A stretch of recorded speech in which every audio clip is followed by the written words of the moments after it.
I'm Andrea. And I'm Brooke, and today we're going to be looking at a financial analysis for Lennar Corporation and D.R. Horton, Inc., which are both home manufacturers within the United States. Who are our shareholders? Shareholders for both corporations are mainly institutions, 84.77% for Horton and 94.86% for Lennar. Both are mainly made up by Vanguard and BlackRock. For Horton, together they make up about 17% of shares, and for Lennar, they make up about 18%. One of the factors shareholders care about is the cost of capital because it proposes both advantages and disadvantages for a company. Some such advantages are increases in tax saving due to the ability to deduct your interest and added discipline for the company. However, it does propose increased bankruptcy costs and a loss of flexibility for the company overall. When looking at Lennar and D.R. Horton, the cost of capital vary for each. The cost of capital for Lennar is 13.09%, however, its optimal rate is at 14.08%. For D.R. Horton, the cost of capital is at 8.53%, where the ideal is at 46.66%. The next thing we looked at is cost of debt financing. For the pre-tax cost of debt financing, it was at 5.38% for Lennar and 4.45% for D.R. Horton. However, after taxes were taken into consideration, Lennar's dropped to 3.56% and D.R. Horton's dropped as well to 2.87%. Lastly is the cost of equity financing. For this, we used the CAPM model and found that for Lennar, it was at 8.06% and for D.R. Horton at 6.46%. The following graphs are found using the regression report on Excel. The 5-year monthly return for Lennar is the graph on the left, and the 2-year weekly return for Lennar is the graph on the right. For Horton, the graph on the left is also the 5-year monthly return, and the graph on the right is also the 2-year weekly return.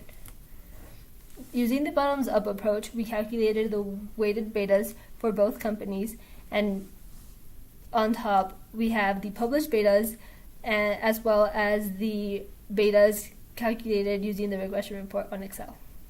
Now that we've looked at their regressions, we moved on to their overall cost of capital.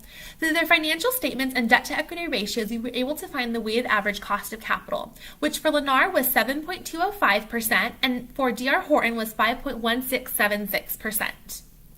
Additionally, we looked at a multitude of factors for the cost of debt and equity as well as the debt-to-equity ratio for both Lennar and D.R. Horton. This helped us make suggestions for changes in structure to the companies. For both, we saw that if they increased their optimal level of debt-to-equity ratio, both of them could increase their firm value by $233 million for Lennar or $292 million for D.R. Horton. However, there are some risks associated with taking on more debt, such as those listed in the previous part of this presentation. Lastly, we looked at our competitors, which we chose KB Homes and Havarian Enterprises. When we looked at the percentage overall, there was very little change except for in the stockholders' equity, where we saw our firms had a far greater percentage of stockholders' equity compared to especially Havarian, who actually had a negative stockholders' equity. The following valuations were calculated using both companies' financial statements for the year in December 2016. We're going to begin with the enterprise valuation model. Using the enterprise valuation model, Lennar's figure was 67.73 and it was overvalued. Horton's figure was 44.85 and it was also overvalued. Both figures were overvalued when compared against Yahoo Finance. For the dividend growth model, Lennar's value was 28.42 and it's overvalued. Horton's figure was 35.95 and it was undervalued. Both figures were also over and undervalued compared to the amount on Yahoo Finance. The intrinsic value for Lennar was 61.45 and it was undervalued when compared against Yahoo Finance. The intrinsic value for Horton was 51.10 and it was undervalued when compared against Yahoo Finance. The average for both companies was compared using the previous figures.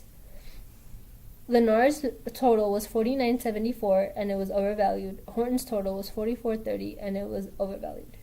We hope you enjoyed our presentation on Lennar Corporation and D.R. Horton, Inc. Thank you.